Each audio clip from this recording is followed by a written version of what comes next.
चल दीन की तबलीग में चलने का मज़ा देख, अल्लाह के रास्ते में निकलने का मज़ा देख। और अमालों का एहतमाम करें, मस्जिदों में, तालीम में, बयान में, शब जुम्मा में, हर मुल्क में, हर शहर में अल्हम्दुलिल्लाह इज्तिमात हैं, शब जुम्मा है और मस्जिदों में अमाल हैं। मस्जिद के अंदर अमाल नहीं है, जैसे यूएई साइड वगैरह पे अरब ममालिक में, तो वहाँ के करीबी जो इलाके हैं वहाँ पे अमाल होते हैं। करीब के घरों में ठिये हैं, वहाँ अमाल होते हैं। तो किसी ना किसी दर्जे में हम जुड़ें, क्योंकि पत्ता जब तक दरख्त से जुड़ा हुआ है वो हरा भरा है, जहाँ वो टूटा वो सूख गया। तो एक याद दहानी बहुत ज़रूरी है। एक याद दहानी जो है वो मौत की है, एक याद दहानी कब्र आखिरत की है। हमारी सारी तैयारी मरने से पहले की है, मरने के बाद की हमारी कोई तैयारी नहीं। हालांकि दुनिया जो है वो कतरे की मानिंद है और आखिरत जो है वो समंदर की मानिंद है। तो आखिरत की फ़िक्र, आखिरत की तैयारी के लिए अल्लाह ने दुनिया में भेजा है और बहुत अजीम काम है, बहुत अजीम मेहनत है। जो लोग भी नहीं गए, एक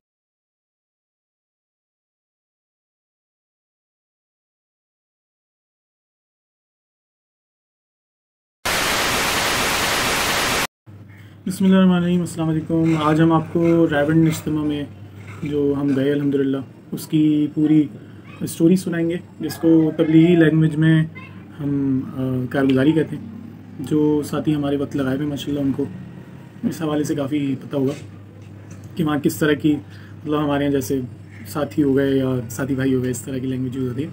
बहरहाल तो अल्हम्दुलिल्लाह यहाँ से हमने 13 सीटर गाड़ी की थी रिटर्न टिकट के साथ। और मतलब आना जाना जो है गाड़ी का हमारे साथ था। 3 दिन गाड़ी और ड्राइवर ने हमारे साथ ही रहना था वहाँ। और यहाँ से हम निकले हैं 9 तारीख को, 9 नवंबर को सुबह फजर की नमाज़ के बाद नाश्ता वाश्ता करके। और 13 साथी थे अल्हम्दुलिल्लाह, बेहतरीन साथी थे और बड़ा मज़ा आया।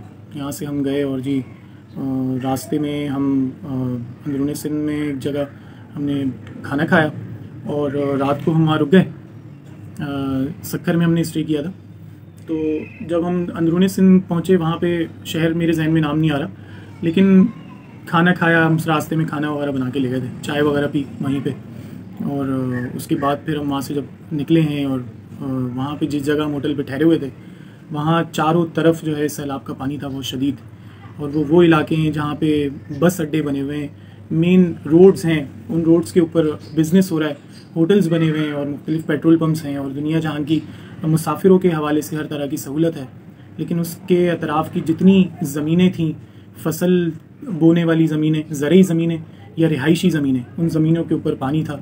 ये आपको मैं मनाज़िर दिखा रहा हूँ, ये आप देखें। ये उस सूबे का हाल है जिस सूबे के अंदर 15 साल से पीपल्स पार्टी की हुकूमत है। हम ये तनकीद इसलिए कर रहे हैं कि हमारा टैक्स जा रहा है, हम इस बात का हक़ रखते हैं कि हम सवाल करें कि हमारा टैक्स कहाँ जा रहा है। अंदरूनी सिंध के जो हमारे भाई हैं, मुसलमान और पाकिस्तानी भाई हैं, इनका क्या कोई हक़ नहीं है? जिस तरह से 20-20, 15-15 फीट, 10-10 फीट पानी खड़ा हुआ है, फसलें बर्बाद हो गई, ज़मीन बंजर हो गई, इसका कौन पूछने वाला है? 2 महीने से ऊपर हो गया लगभग, अगर मैं गलत नहीं हूँ। लेकिन इसके बावजूद भी इस वक्त बहुत शदीद सैलाब की सूरत हाल है। कोई जो है वो पुरसान हाल नहीं है, कैंप्स लगे हुए हैं और बहुत कस्मा पुरसी में वो लोग हैं, मच्छर हैं और मुख्तलिफ ज़मीनी जानवरों से उनका सामना है। हमने कोई ख़ास हाल अहवाल नहीं लिया, मैं ख़ुद कोई वीडियो नहीं बना सका इस हवाले से अपने मोबाइल से, लेकिन जिन हमारे जो साथी थे उन्होंने मुख्तलिफ वीडियोज़ बनाई। तो ये आप देखें, दोनों तरफ पानी है और बहुत बुरे हालात हैं। तो इसका कौन पूछने वाला है? सिंध हुकूमत कहाँ जवाब देगी, क्या जवाब देगी अल्लाह के आगे? एक जो है वो हज़रत उमर रज़ियल्लाहु अन्हु के बारे में कि एक नहर के कोने पे अगर कोई कुत्ता भी भूखा या प्यासा मर जाए तो उसका जवाब जो है हज़रत उमर से होगा, सवाल पूछा जाएगा। तो ये हुकूमत क्या मुँह दिखाएगी अल्लाह को? और कुफ्र की हुकूमत चल सकती है लेकिन जुल्म की हुकूमत नहीं चल सकती। तो कुछ ज़मीनें ऐसी हैं जो बिल्कुल खुश्क हैं और वहाँ पे बाकायदा फसल वगैरह लगाई जा रही है, खेती बाड़ी हो रही है, वीडियोज़ में भी नज़र आ रहा है। और कुछ ज़मीनें जिन पे बहुत शदीद पानी खड़ा हुआ है, कई फुट पानी खड़ा हुआ है, वहाँ अंदर आप गौर से देखें तो वहाँ पे घर भी बने हुए हैं, वहाँ लोग हैं। लेकिन उससे थोड़ा सा आगे एक जो है कैंप की पूरी बस्ती कायम हुई है, वहाँ पे लोग, बस्ती में लोग रह रहे हैं और ये वही लोग हैं जिनकी ये ज़मीनें और जिनका ये घर है। तो इसके ऊपर थोड़ी सी जो है वो गैरत करनी चाहिए सिंध हुकूमत को और इनके साथ इंसाफ का मामला करना चाहिए कि इस तरह से इन्होंने इन मासूम गरीबों को, बेचारों को रखा हुआ है और ख़ुद जो इनके प्रोटोकॉल हैं और जो इनकी लाइफ स्टाइल है हमारे पैसों से, वो बहुत सख्त हैं। बहरहाल तो अपनी टॉपिक की तरफ आते हैं। तबलीग जो है वो तबलीग क्यों फ़र्ज़ है, सब अक्सर लोग जानते हैं, इसलिए लाजिम है, फ़र्ज़ है, फ़र्ज़ से ऊपर है, ज़िम्मेदारी है। जैसे बीवी बच्चों को पालना, उनकी नान नफ़्ते को पूरा करना ज़िम्मेदारी है, इस तरह दीन को आगे पहुंचाना मेरी आपकी ज़िम्मेदारी है। क्योंकि मेरा आप पे यकीन है कि रसूलुल्लाह सल्लल्लाहु अलैहि वसल्लम आखिरी नबी हैं आप अलैहिस्सलाम के बाद किसी नए नबी ने दुनिया में नहीं आना। तो ये जिम्मेदारी है ख़त्म नबूवत की बरकत से। अब मौज़िन अजान देता है, कोई नमाज के लिए जाए या ना जाए, मौज़िन ज़रूर नमाज़ पढ़ता है। वजह क्या है? क्योंकि उसने पूरी मोहल्ले की फ़िक्र की, अल्लाह ताला ने उसको पहली तौफीक दे दी। अकामत भी करता है, अकामत उसकी इजाज़त होगी तो कोई और कर सकता है, वरना कोई और अकामत भी नहीं कर सकता। तो तबलीग भी ऐसी है। लोग कहते जी पहले मैं ठीक हो जाऊँ, पहले मैं यूँ कर लूँ, ऐसे कर लूँ, वैसे कर लूँ, फिर नहीं, मैंने जिस काम पे आना है मैं उसकी लोगों को दावत दूंगा, अपने आप को निशाना बना के, अपनी ज़रूरत समझ के, अल्लाह ताला मुझे उस पर ले आएगा। अब एक बच्चा है, मैट्रिक करता है 12-13 साल के अंदर, लाखों रुपए उसके ऊपर खर्च होते, तब जाके कुछ पढ़ना लिखना सीखता है। इसी तरह वो फिर इंजीनियर बनता है, डॉक्टर बनता है, और मुख्तलिफ मामलात हैं और चीज़ों के अंदर। तो वो क्या है, उसके ऊपर एक मेहनत है, जान माल वक्त लगता है, दिल दिमाग सलाहियत लगती है, तब जाके वो चीज़ आती। तो तबलीग भी ऐसी है। हमारी ज़िंदगियों में दीन आएगा तो मेहनत से आएगा। दीन ऐसे ज़रूरी है जैसे हमारे लिए पानी ज़रूरी है। मेरे दोस्तों बुजुर्गों, पानी जो है उसके बगैर, आप पानी की बुनियाद पे पूरी दुनिया में आबाद होते हैं लोग। जहाँ पानी नहीं होता वहाँ आबादी नहीं होती। बलूचिस्तान आप जाके देख लें, आधे से ज़्यादा हिस्सा बलूचिस्तान का इसलिए गैर आबाद है क्योंकि वहाँ पानी नहीं है, और वहाँ लोग भी आबाद कम है। हालांकि ज़मीन बहुत है, पहाड़ी इलाका, खुश पहाड़ है। पानी दीन की तरह, पानी की तरह दीन ज़रूरी है। दीन ज़िंदगियों में होगा तो हमारे अंदर चैन, सुकून, राहत, इत्मीनान, दुनिया आखिरत हमारी अच्छी हो जाएगी। सिलवटों में हमारे काम हो जाएंगे। जैसे चादर से आप सिलवट हटाते हैं, अल्लाह इस तरह हमारे काम कर देगा, वरना हमारे मामलात को फैला देगा। जिस तरह मुर्गी जब अंडों पे बैठी होती है तो उसको समेट के उसका मालिक दाना देता है, और जब वो अंडों पे नहीं बैठी होती तो उसका रिस्क मालिक जो है वो उसको कटोरे में रख के नहीं देता, बल्कि फैला हुआ होता है। कभी कीचड़ में, कभी गंद में, कभी उधर, कभी नहर में, कभी यहाँ, कभी वहाँ, कभी कचरे में, 10 जगहों पे वो जाके दाना चुगती है और खाती है।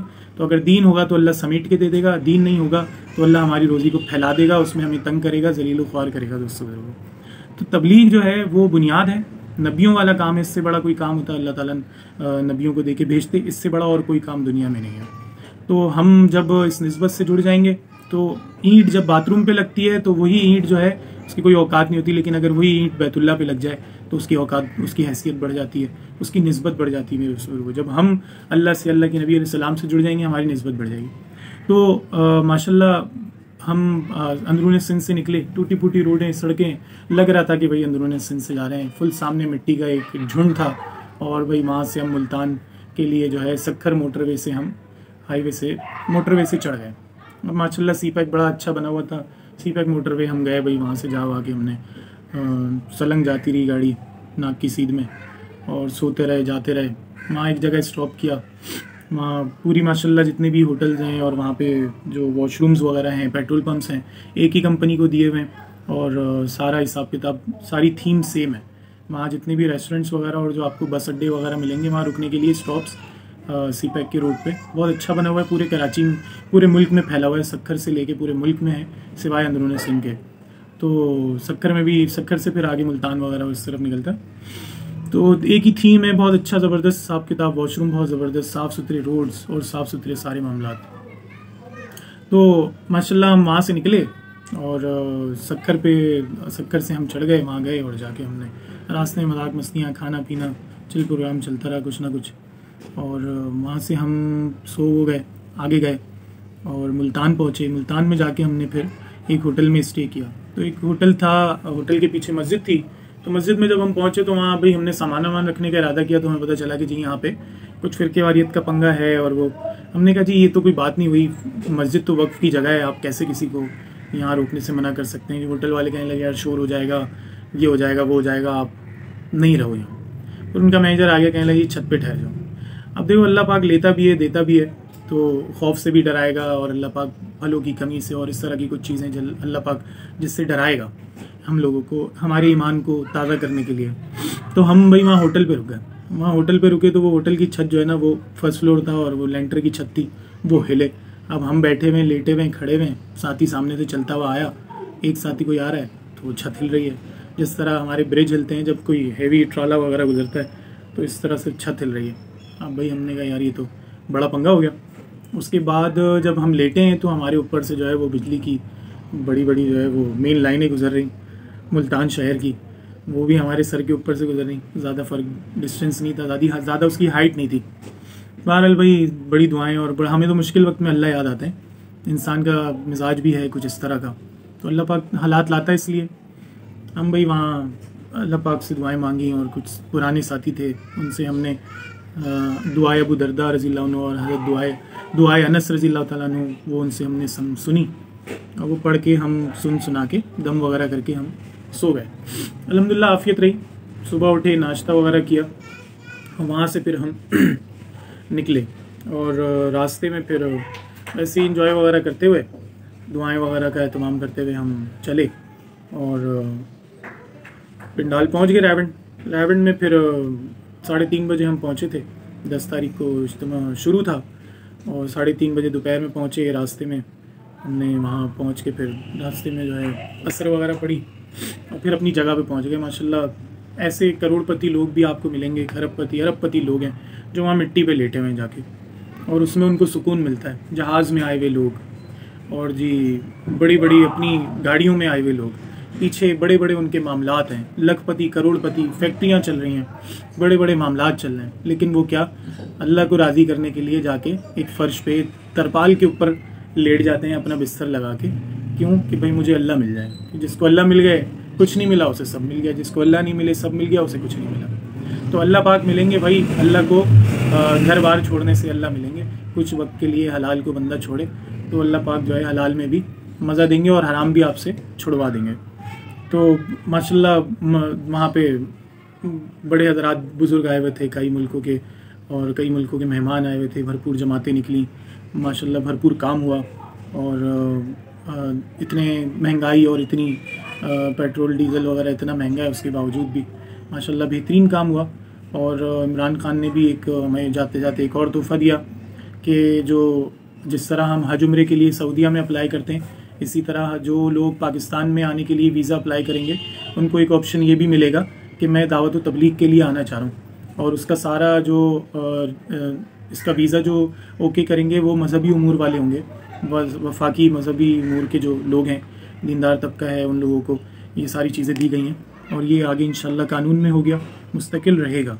इससे बड़ा फ़ायदा हुआ। कई हजरात आए, तबलीग के बड़े हजरात आए और कई जो है वो मेहमान आए पूरी दुनिया से।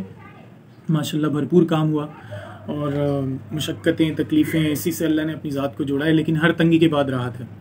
और हम साथी माशाल्लाह फिर वहाँ से दुआ हो गई थी, हम वहाँ से निकले और अपनी गाड़ियों में माशाल्लाह पहुँच गए। आज रिलैक्स वगैरह किया। तो आखिर में जो हमारे जितने भी भाई हैं, मुसलमान भाई हैं पूरी दुनिया में हर जगह, सबसे जो है दरख्वास्त है कि हम अपने घरों में तालीम करें और आमालों का एहतमाम करें। मस्जिदों में, तालीम में, बयान में, शब जुम्मा में, हर मुल्क में, हर शहर में अल्हम्दुलिल्लाह इज्तिमात हैं, शब जुम्मा है और मस्जिदों में आमाल हैं। मस्जिद के अंदर आमाल नहीं है, जैसे यूएई साइड वगैरह पे अरब ममालिक में, तो वहाँ के करीबी जो इलाके वहाँ पे आमाल होते हैं। करीब के घरों में ठिये हैं, वहाँ आमाल होते हैं। तो किसी ना किसी दर्जे में हम जुड़ें, क्योंकि पत्ता जब तक दरख्त से जुड़ा हुआ है वो हरा भरा है, जहाँ वो टूटा वो सूख गया। तो एक याद दहानी बहुत ज़रूरी है। एक याद दहानी जो है वो मौत की है, एक याद दहानी कब्र आखिरत की है। हमारी सारी तैयारी मरने से पहले की है, मरने के बाद की हमारी कोई तैयारी नहीं। हालांकि दुनिया जो है वो कतरे की मानिंद है और आखिरत जो है वो समंदर की मानिंद है। तो आखिरत की फ़िक्र, आखिरत की तैयारी के लिए अल्लाह ने दुनिया में भेजा है और बहुत अजीम काम है, बहुत अजीम मेहनत है। जो लोग भी नहीं गए, एक बार 3 दिन लगाएं, अल्लाह के रास्ते में जाएं, बहुत मज़ा आएगा, बहुत फ़ायदा होगा आपको। वाकई दिल में आएगी कि मेरी ज़िंदगी का मकसद तेरे दीन की सरफराजी, मैं इसीलिए मुसलमान, मैं इसीलिए नमाजी। तो इसके साथ ही आप सब लोगों से दुआओं की दरख्वास्त और नीयत पे कोई पैसा नहीं है।